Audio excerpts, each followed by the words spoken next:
प्यारी साथ संगत एक दफ़ो वरी गॾु थिया आहियूं हिन सत्संग में।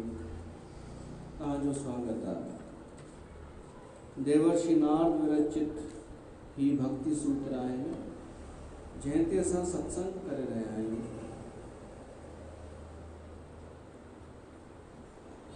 कल्ह असां 43 नंबर श्लोक सूत्र ॿुधोसीं। दुस्संग सर्वथेव त्याजन, ऐं दुस्संग जो त्याग करणु खपे। 44 नंबर श्लोक में अचे थो कि दुस्संग सां छा थींदो आहे। ख़राब संग करण सां काम क्रोध मोह स्मृति भ्रंश बुद्धिनाश सर्वनाश कारणत्वात्। दुस्संग करण सां ख़राब संग करण सां मत जेको असांजी बुद्धि फेरे छॾे, अहिड़े जो संग करण सां काम क्रोध मोह स्मृति भ्रंश मन यादाश्त हली वञनि। कहिड़ी यादाश्त? उहा स्मृति लब्धा, जंहिंखे चइबो आहे सुरत या सुमरण। पंहिंजे स्वरूप जो चिंतन विसरी वञे। बुद्धिनाश बुद्धीअ जो नाश थी वेंदो आहे ऐं सर्वनाश भी थी वेंदो आहे ॾाढा दफ़ा। सर्व में सभु अची वियो, सभु नाश थी वञे केवल हिकिड़ो दुस्संग करण सां, ख़राब संग करण सां। सत्संग छॾे करे दुस्संग करण सां। कोई माण्हू सत्संग त न करे, उल्टो वरी अहिड़े जो संग करे, अहिड़ी संगति करे जेको बिल्कुलु ई भॻवान जे विपरीत ॻाल्हियूं करे ऐं सुठो करे पेश करे कि पैसे जे बिना कुझु कोन अथई, पैसो ई सभु कुझु अथई पंहिंजे लाइ। न धर्म पंहिंजे लाइ आहे, न देश, न समाज, न कुझु बि, पैसो ई सभु कुझु अथई। अहिड़ो संग दुस्संग चयो वियो आहे।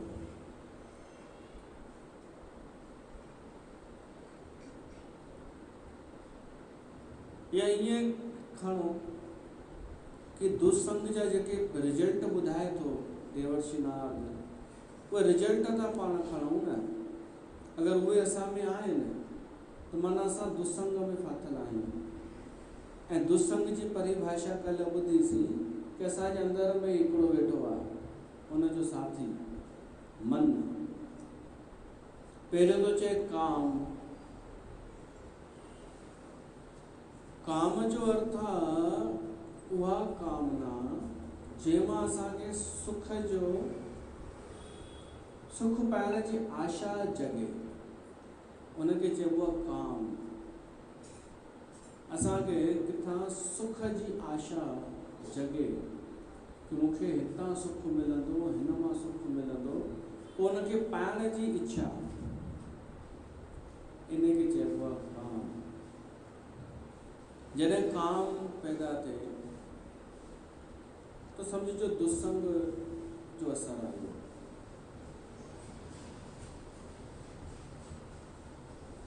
सत्संग ॿुधी करे इहो थी सघे थो, काम प्रेम में परिवर्तित थी सघे थो। पोइ त ॾींहं राति जो फ़र्क़ु थी वियो काम ऐं प्रेम में। असां काम खे सम्झूं, काम छा आहे? सुख पाइण जी आशा हिन संसार में। पर उहो जेका सुख पाइण जी आशा आहे उहा असांखे सत्य ॾिसण न ॾींदी आहे, सत्य जो दर्शन न कराईंदी आहे कामना। पोइ केवल असांखे उहो ई ॾिसणु ईंदो आहे जिते उमेद आहे कि मुंहिंजी इच्छा ही पूरी थींदी हिन मां, तो मूंखे बसि इहो खपे। सत्य सही सां मतिलबु कान्हे। ओशो चुटकुलो ॿुधाईंदो, पोइ सच लाइ कूड़। चुटकुलो न, उहो त चवंदो हक़ीक़त में ईअं थियो। चई मां पंहिंजे दोस्त सां गॾु हिकिड़े साधुअ सां गॾु वेठो हुउमि, सन्यासी हो मुंहिंजो। त नदीअ जो हुन पार हिकु स्त्री ॾिसणु आयसि हिनखे, वार वॾा खुलियल, नदीअ जे हुन किनारे ते।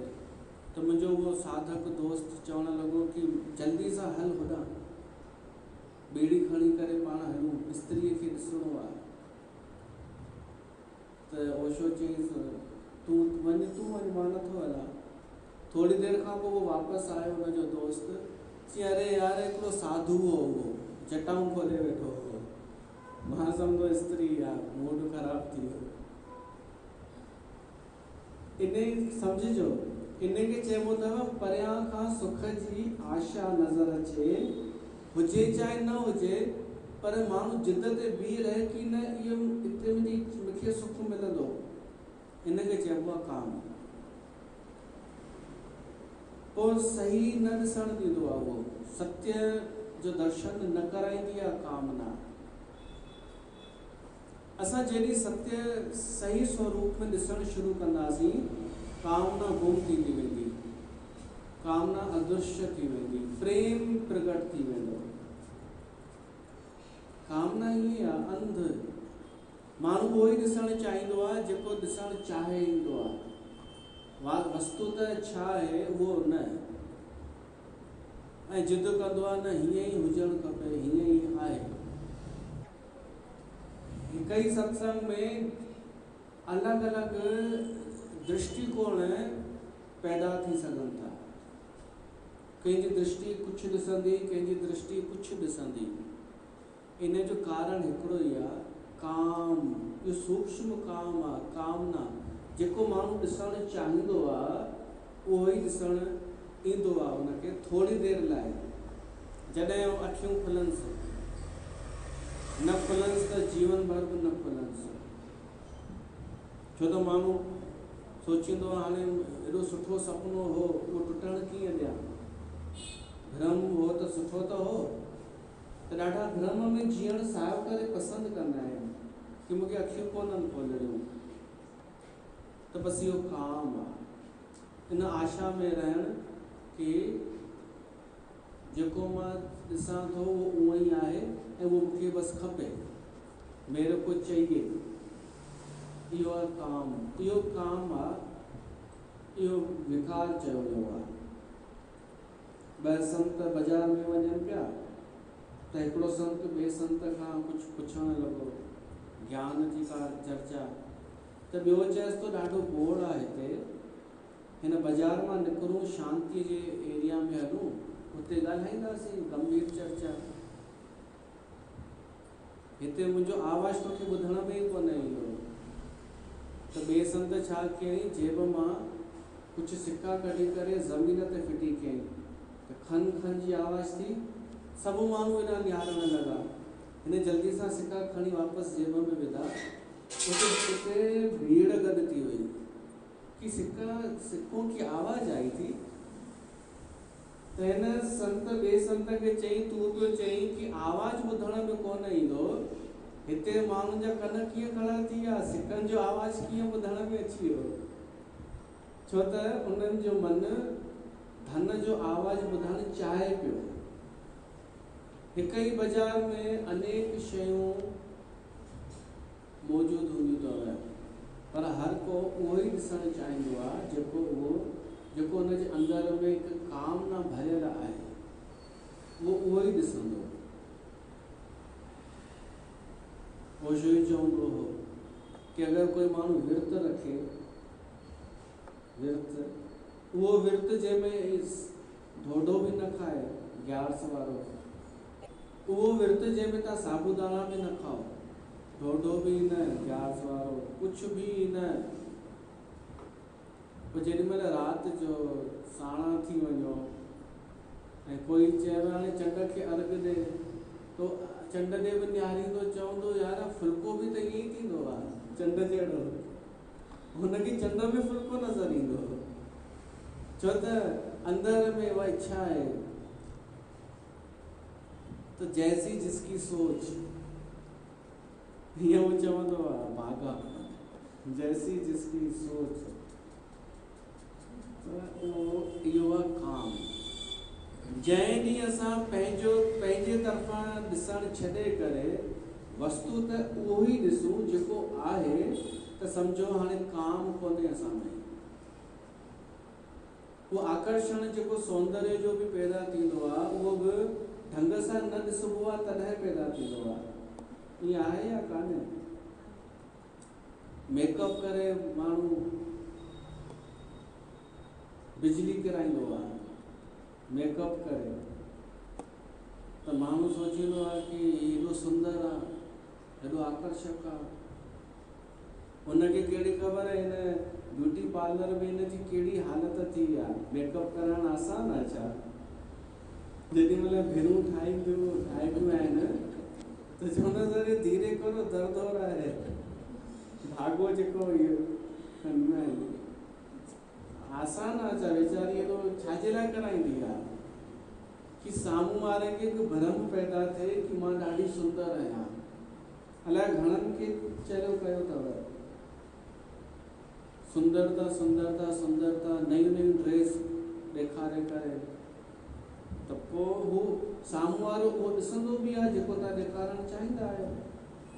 त अलाए घणनि खे भ्रमित कयो अथव। स्त्रियुनि जो बि रोल आहे माया फैलाइण में। हू वीचारो या तो जागी वञे, हू ध्यान सां ॾिसे, चङी तरह ध्यान सां ॾिसे त हुनखे सम्झ में अचे कि मां तकड़ में थो कयां कंहिंजे बारे में, सुंदरता। अगर ये थोड़ो ॾिसी करे वेही रहियो न त बस काम पैदा थी वेंदो। हुन सत्य जो दर्शन कोन कयो, हुन पंहिंजे हिसाब सां ॾिठो, त हिनखे चइबो आहे काम। अगर इहो आहे असांजे भरियल त माना दुसंग आहे। ॿियो आहे क्रोध। ये ॿुधंदा हलो। क्रोध जो अर्थ केवल एतिरो आहे कि असां होश में कोन हुआसीं। क्रोध करण खां पोइ जॾहिं माण्हू पछताईंदो आहे, अफ़सोस कंदो आहे, शांत थी वेंदो आहे, चवंदो आहे मूंखे ख़बर कान्हे, हाणे ॿिए दफ़े न कबो, पर वरी कंदो आहे क्रोध। इन जो मतिलबु आहे कि क्रोध जो अर्थ आहे बेहोशी, होश न रहे। असां एतिरो सिखी वञूं अगरि कि क्रोध करणो बि आहे त होश सां कबो, त पोइ क्रोध थींदो ई कोन्हे, या सही जॻह ते थींदो। सही क्रोध उनखे चइबो आहे जीअं भॻवान राम बि क्रोध कयो समुंड जे मथां। पहिरीं 3 ॾींहं अनशन कयईं, धीरज रखियईं रस्तो भरण लाइ समुंड खां, हुन कोई जवाबु न ॾिनो, त पोइ क्रोध करणु ज़रूरी थी वियो, सिर्फ़ु इन करे कि न त हू ईअं न सम्झे कि कायरता आहे, असांजो धैर्य कायरता न सम्झो वञे, त पोइ ते क्रोध धर्म जी रक्षा जे लाइ कयो क्रोध। गुरु गोबिंद सिंह कयो क्रोध, गुरु हरगोबिंद साहिब जन, उन्हनि जी सॼी सेना, उन्हनि जी फ़ौज क्रोध कयो। या त धर्म जे लाइ असां कयूं, धर्म जे लाइ जेको क्रोध कयो वेंदो आहे न, धर्म जी रक्षा लाइ, उन में होश हूंदो अथव, पूरो होश हूंदो आहे, छो त स्वार्थ कान्हे न। मूंखे छा आहे मिलणो, मां त सिपाही आहियां धर्म जो हिकु, उन लाइ क्रोध थो अचे। उन में अफ़सोस बि कोन थींदो असांखे। का जलेबी भाई कुझु बि ॻाल्हाए, कुझु बि चरियो ॻाल्हाए, त असांखे लॻे कि हाणे ॻाल्हाइणु ज़रूरी आहे, क्रोध करणु थोरो ज़रूरी आहे, न त इहे अधर्मी हावी पिया था थियनि। त तव्हां हुते अगरि क्रोध कयो ऐं जलेबी भाई चुप थी वई त तव्हांखे अफ़सोस कोन थींदो, छो त तव्हां पंहिंजे लाइ कोन लड़िया, तव्हां परिवार लाइ कोन लड़िया, तव्हां कंहिंजे लाइ लड़िया, धर्म जे लाइ। त धर्म जे लाइ रक्षा लाइ क्रोध अफ़सोस त कोन ॾियारींदो आहे। अफ़सोस तॾहिं थींदो आहे जॾहिं पंहिंजो स्वार्थ हूंदो आहे ऐं स्वार्थ लाइ क्रोध कयो वेंदो आहे। मुंहिंजा पैसा खाई में तूं, मूंखे हेतिरा मिलणा हुआ, अॼु हेतिरा थी वञनि हा, मुंहिंजो प्लाट तूं खाई में, अॼु हुनजी हेतिरी वैल्यू हुई, मूंखां हेतिरे में तो वरितई, अञा पूरा पैसा ॾिना कान अथई, हाणे वैल्यू वधी वई आहे, हाणे मूंखे उहो हिसाब न खपे, हाणे वधीक खपनि। इहो क्रोध कंहिंजे लाइ पियो थो करे, प्लाट लाइ, धर्म लाइ न। इन क्रोध में इनखे पछताइणो पवंदो अॻिते हली, कि अंत समय में कि मां छा कयो जीवन भर, उहो त कयो कोन जेको मूंखे करणु खपंदो हो। काम मां ई क्रोध जो जनम थींदो अथव। जेका कामना जी ॻाल्हि पई हले, कामना पूरी न थिए त क्रोध, ऐं पूरी थी वञे त लोभ। त असां किथां ई ठीकु कयूं न कामना कयूं, कि असां कामना अगरि कयूं बि, जीअं मूं चयो कि हर हंधि उहो ई ॾिसणु ईंदो आहे जेको असांजे अंदर में हूंदो आहे। त अगरि असांजे अंदर में परमात्मा हूंदो त छा ॾिसणु ईंदो असांखे?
दीवा बना दे।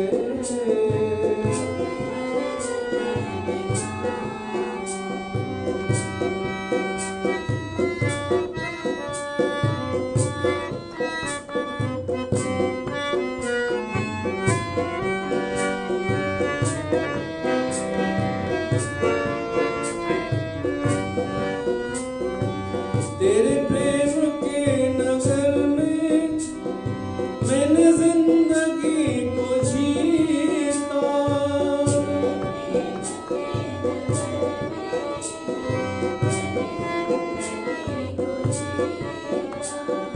तेरे नाम का प्याला प्रभु रात दिन में पीता।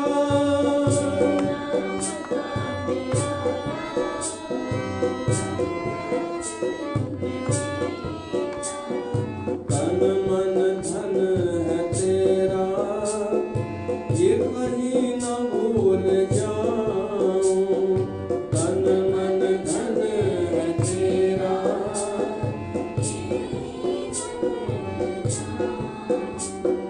ऐसी दीवा बना दे तुम्हें हर जगह में पाऊं।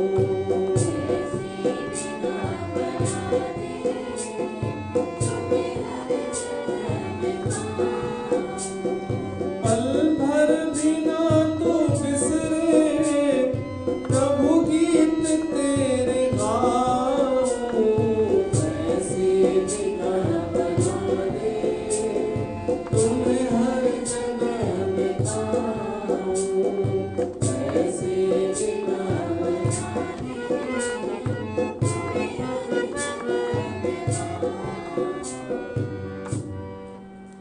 क्रोध जो अर्थ बेहोशी में कैल कम। असां एतिरो ई अगरि सिखी वठूं कि क्रोध जीअं ई अचे ओॾी महिल ई सावधान थी वञूं, होश पूर्वक क्रोध कयूं कि मां क्रोध करे रही आहियां, एतिरो होश रहे साक्षी थी करे, त पोइ क्रोध करुणा में परिवर्तित थी वेंदो। क्रोध धर्म जी रक्षा लाइ परिवर्तित थी वेंदो, स्वार्थ लाइ न। ॿियो मोह। मोह जो अर्थ इहो आहे मुंहिंजो, मुंहिंजो, मेरा, पंहिंजो सम्झणु। हाणे उन में बि मोह में बि त हिकु बेहोशी आहे। पंहिंजो ॿार अगरि ग़लती करे त असांजो निर्णय ॿियो हूंदो आहे, ॿिए जो ॿार ग़लती करे त निर्णय ॿियो हूंदो आहे। असांजो जेको मत हूंदो आहे उहो मटिजी वेंदो आहे। ॿियो ॿार फेल थी वञे त उन लाइ चवंदा आहियूं कि कमज़ोर त आहे, घुमंदो त रहंदो आहे, पढ़ाईअ में होशियारु थोरी आहे। ऐं पंहिंजो ॿार फेल थिए त हे हे हे हे। उहो त छा आहे कि असां ई न पिया चाहियूं, असां ई न पिया चाहियूं कि वधीक पढ़े लिखे। इहो आहे मोह।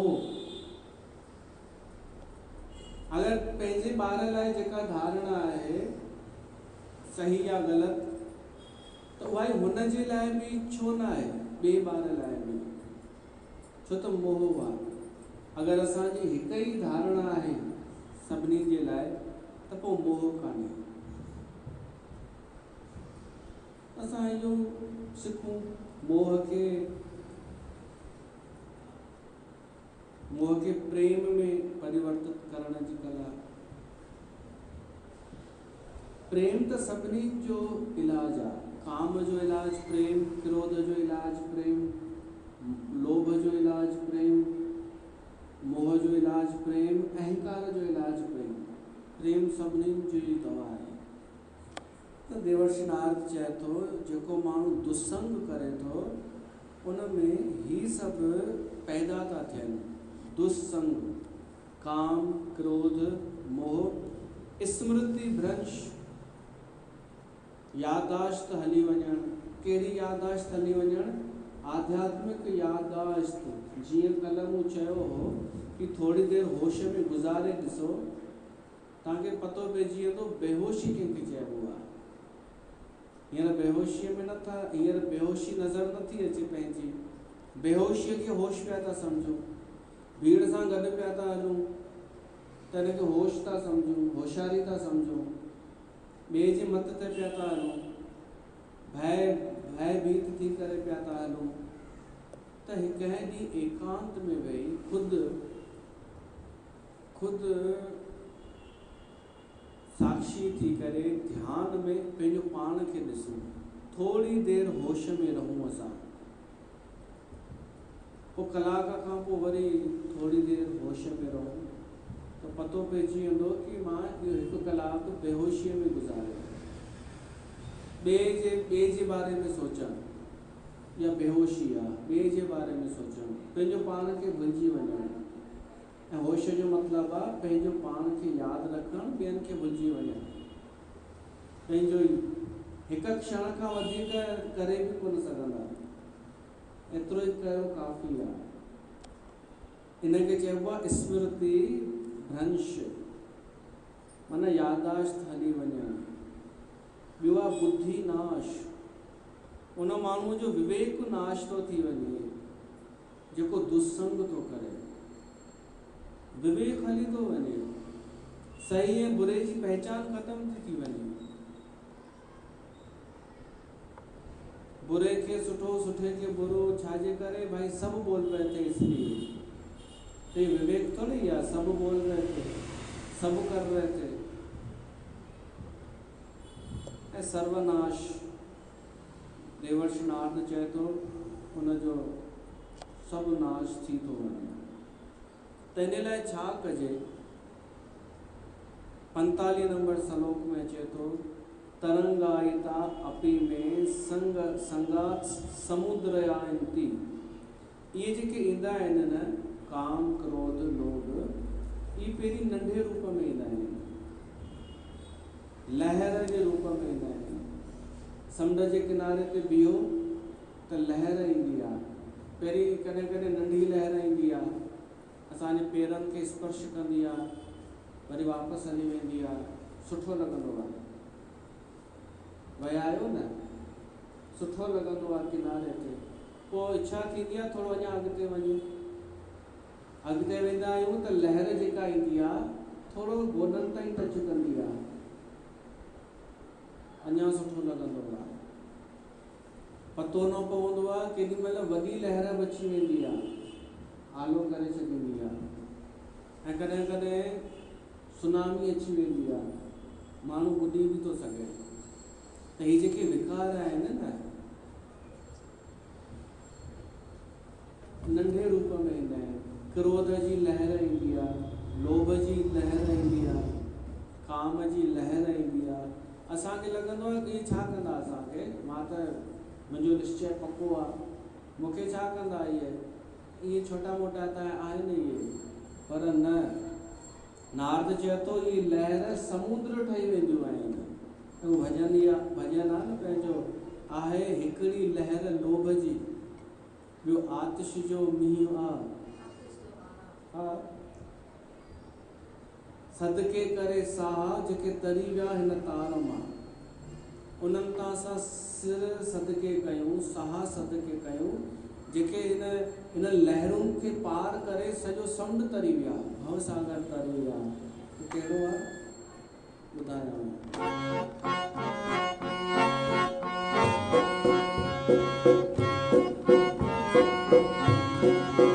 नाले अलख जे मेरो तार मुंहिंजो, वो सदके धणीअ जे मेरो तार मुंहिंजो, निधर आहियां मन माणी, निधर आहियां मन माणी, मूंखे आधार तुंहिंजो, आधार तुंहिंजो, नाले अलख जे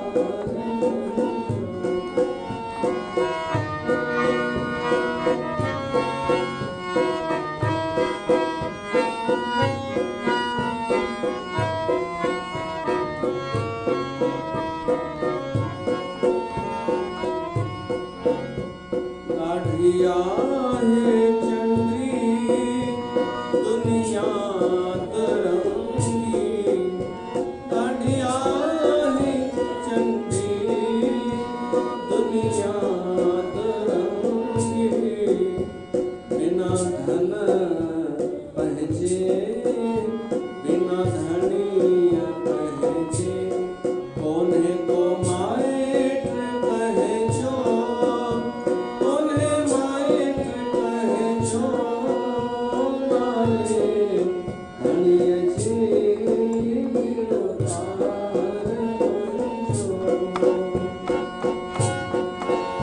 हलो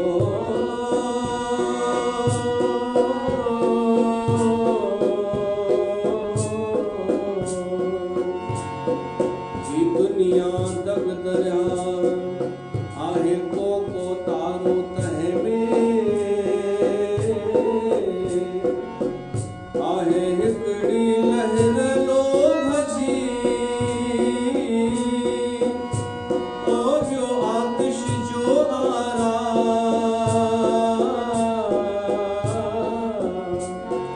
आने सदके करे सा जो तरी व्याहिन तार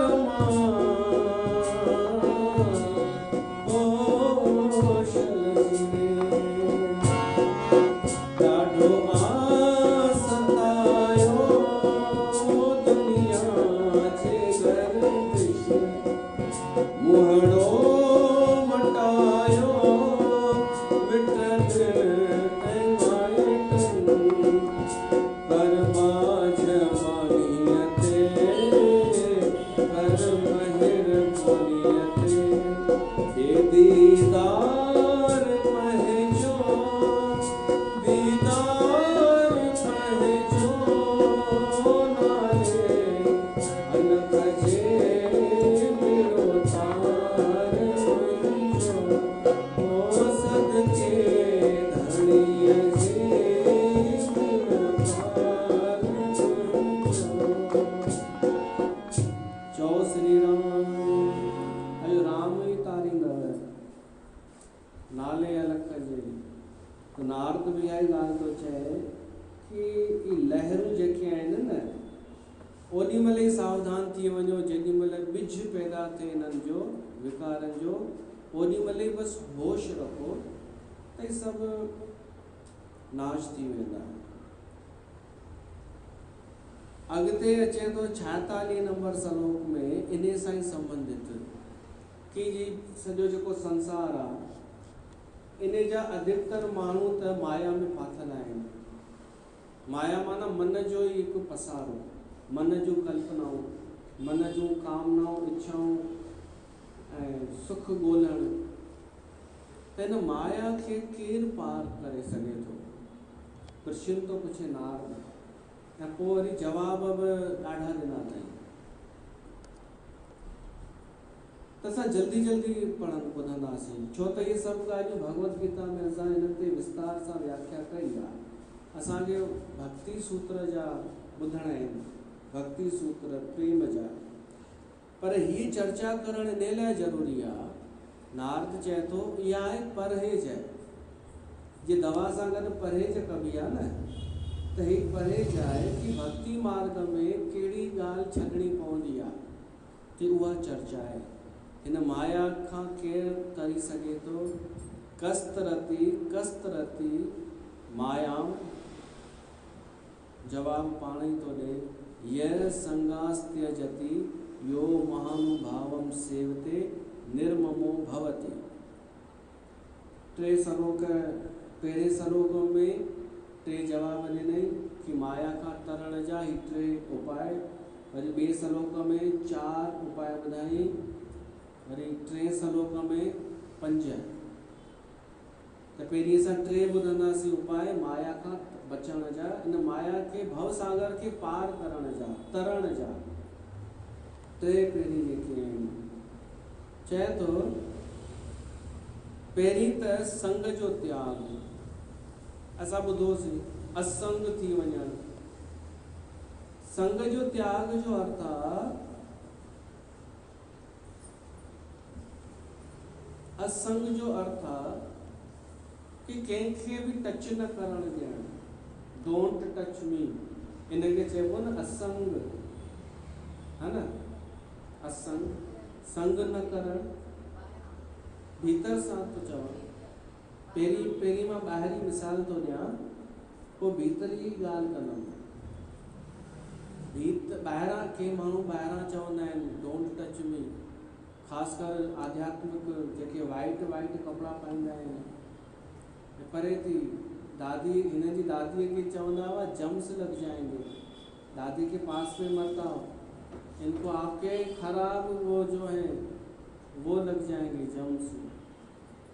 त इहो ॿाहिरां थियो, पर उहे मन सां असंग आहिनि या न आहिनि उहो अलॻि विषय आहे। नारद चए थो मन सां असंग थियो, ॿाहिरां केतिरो असंग थींदा, ॿाहिरां थी बि वञो त छा आहे करिणो तव्हांखे, ॿाहिरां असंग करे छा कंदा, जॾहिं शरीर छॾींदा त पोइ त सभु अची टच कंदा। असंग छा थींदो आहे, ॿाहिरियों असंग व्यर्थ आहे, भीतर सां मन तव्हांजो चए, तव्हां साक्षी जेको तव्हां आहियो, तव्हांजो असली जेको स्वरूप आहे उहो थिए न असंग सभिनीनि सां, कंहिंसां कंहिंमें फासे न, मतिलबु साक्षी भाव, साक्षी भाव में रहे, कि पंहिंजो पाण खे ॿियनि खां अलॻि करणु। क्रोध अचे थो त पंहिंजो पाण खे क्रोध सां अलॻि करणु, क्रोध पैदा थिए थो, सम्झिजो त असां उनखे ॾिसूं, मुंहिंजो मुंहुं में क्रोध पियो थो अचे, पर मां हिनखे ॾिसां क्रोध अचे पियो थो, ऐं करिणो आहे क्रोध या न करिणो आहे इहो मां तय कंदुसि। हीउ भली अचे, दॿाइणो बि कान्हे, हीउ पंहिंजो कमु करे थो, भली करे, इनखे चइबो आहे असंग थी वञणु, मन सां असंग थियणु। ॿाहिरां असंग केतिरो, ॿाहिरां जेके वधीक हू कंदा आहिनि न डिस्टेंस, उहे भीतर सां ॾाढा अटैच हूंदा अथव, मोह, धन में अटैच, ऐं वॾो उन्हनि खे डपु हूंदो अथव मृत्युअ जो, जेके ॿाहिरां चवंदा आहिनि न परे थी, उन्हनि खे मृत्युअ जो ॾाढो भय हूंदो अथव, उहे काल खे बि चवणु चाहींदा आहिनि परे थी, पर उहो किथां थींदो परे थी। अच्छा, तो सभिनि खे चई परे थी, पोइ शरीर खे बि चओ परे थी, शरीर बि त संग चुकी वेठो आहे असां सां, इनखे बि चओ न परे थी। इहो अज्ञान आहे, माण्हू पाण खे शरीर सम्झंदो आहे, पोइ वरी चवंदो आहे डोंट टच मी, माना डिस्टेंस, अरे वॾो त शरीर तो सां चुकियो वेठो आहे, उहो तुंहिंजो पंहिंजो कान्हे, उहो त असंग जो अर्थ आहे डिस्टेंस, ख़ुदि मां। त हिकु इहो तरीक़ो थो ॿुधाए देवर्षि नारद माया खां तरण जो, कि मन सां तव्हां खे निर्लेप थी वञो, ॿाहिरां त मिलो जुलो सभिनी सां, बड़े प्यार से मिलिए सबसे, इस दुनिया में इंसान रहे, ना जाने किस देश में बाबा मिल जाए भगवान के, हिते त सभिनि सां प्यार सां मिलो, मन सां असंग थी वञो न, मन सां किथे बि मन असां टिके न, आसक्ति न बदिजे। त हिकु इहो तो तरीक़ो ॿुधाए हिन माया, हिन भवसागर खे पार करण जो तरीक़ो नारद, कि असंग थी वञो। ॿियो तो ॿुधाए महानुभावनि जी सेवा, महानुभावम सेवते, महानुभाव उनखे चइबो आहे जंहिंजे मन में परम भाव पैदा थी वियो भगवान जे लाइ। संत महापुरुष महानुभाव जंहिंजे अंदरि भाव आहे, उन्हनि जी सेवा कयो। अगरि हू नथो थी सघेव, संग असंगता नथी थी सघेव, त जेके महानुभाव आहिनि, जिन परमात्मा सां प्रेम कयो आहे, उन्हनि जी सेवा। हाणे सेवा कंहिंखे चइबो आहे, इहो बि स्पष्ट करणु ज़रूरी आहे। सेवा जो सिर्फ़ु एतिरो ई अर्थ आहे कि उन महानुभाव जी छाया में रहण। सेवा जो इहो मूल अर्थ इहो आहे। जीअं वृक्ष जी छाया में रहिबो आहे त असांखे छांव मिलंदी आहे, पाण उन महानुभाव जे असां छाया में रहियासीं, ओट में रहियासीं, शांत मौन रहियासीं, पोइ हू कुझु चवणु चाहे त उनखे ॿुधूं। इहे पोइ सेवा में ई जुड़ंदियूं वेंदियूं आहिनि ॻाल्हियूं। हू कुझु चए त असां ॿुधूं, हू कुझु कमु चए त उहो कयूं, ऐं हुनजी प्रसन्नता जंहिंमें आहे उहो कयूं। ऐं ॿियो, पंहिंजो अहंकार न रखो, पंहिंजी अपेक्षा न, पंहिंजी उहा न कि मां वञा कंहिं महापुरुष वटि, कंहिं संत वटि त मूंसां हीअं व्यवहार करे, मूंसां हीअं ई हले, मुंहिंजे हिसाब सां हले, त इहा सेवा न आहे। सेवा जो हिकिड़ो ई अर्थ आहे कि मुंहिंजो कोई बि आग्रह कान्हे, मुंहिंजो कोई एटीट्यूड कान्हे, मुंहिंजी कुझु कामना बि कान्हे, मूंखे उहा शांति पाइणी आहे। जैसे सूरज की गर्मी में जलते हुए तन को मिल जाए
सूरज की गर्मी से जलते हुए तन को मिल जाए तरवर की छाया। त जीअं असांखे गर्मीअ में हिकु वण जे हेठां छाया मिलंदी आहे त केॾो सुकून मिलंदो आहे, तीअं संसार जी भॼ डुक में भॼी डुकी करे कॾहिं के महापुरुष जे सानिध्य में वेहण जो अवसर मिले त पोइ बक बक न कजे, पोइ पंहिंजो न ॿुधाइजे, वरी थकावट थी वेंदव। विश्राम पाइण अगरि आया आहियो त चाहे व्यास गदीअ जे ओट में वियो त बसि चुपचाप, उते थोरी असांखे पंहिंजो एटीट्यूड ॾेखारिणो आहे। इन खे चइबो आहे सेवा। इन खे चइबो आहे कि हुनखे बि सुठो लॻे, संत खे बि, महापुरुष खे, महानुभाव खे बि, कि कंहिंजे अचण सां पतो ई कोन पियो कि उहो आहे बि या कान्हे, पतो ई न पए कंहिंजी उपस्थिति आहे बि या कान्हे, एॾी शांतीअ सां माण्हू वेहे। पर जेके वरी ॿुधाईंदा आहिनि न अची, वरी अपेक्षा कि मूंसां हीअं व्यवहार करे साम्हूं वारो, त पोइ इहा सेवा त न थी, सेवा जो उल्टो छा थींदो आहे, उहो थी वियो उल्टो परेशान करणु, या सेवा थी वई छा? हुन जी मर्ज़ीअ जे ख़िलाफ़ तो कुझु बि कयो त इहा सेवा न आहे, हुन जी सहजता भंग थी वई त इहा सेवा न आहे, उन जी सहजता खे बरक़रार रखणु इहा आहे सेवा। उन में पोइ जेको जेको अची सघे थो तव्हां उहो पाण हिसाब लॻाइजो। त नारद चए थो महानुभावम सेवते, इहो हिकु ॾाढो सुठो तरीक़ो अथव हिन माया खे पार करण जो, हिन भवसागर खे पार करण जो। ॿियो आहे निर्ममो भवती, ममता छॾे ॾियणु, ममता रहित थी वञणु, मुंहिंजो मुंहिंजो मुंहिंजो पर्स, मुंहिंजो सोन, मुंहिंजो फलाणो, मुंहिंजो ढिमका, इहो छॾे ॾियणु। या हिन खे हीअं बि था चई सघूं कि ममता रहित थी करे महानुभाव जी सेवा करणु ऐं संसार मां असंग थी वञणु, इहो तरीक़ो आहे भवसागर पार करण जो। बोल श्री कृष्ण भगवान की जय।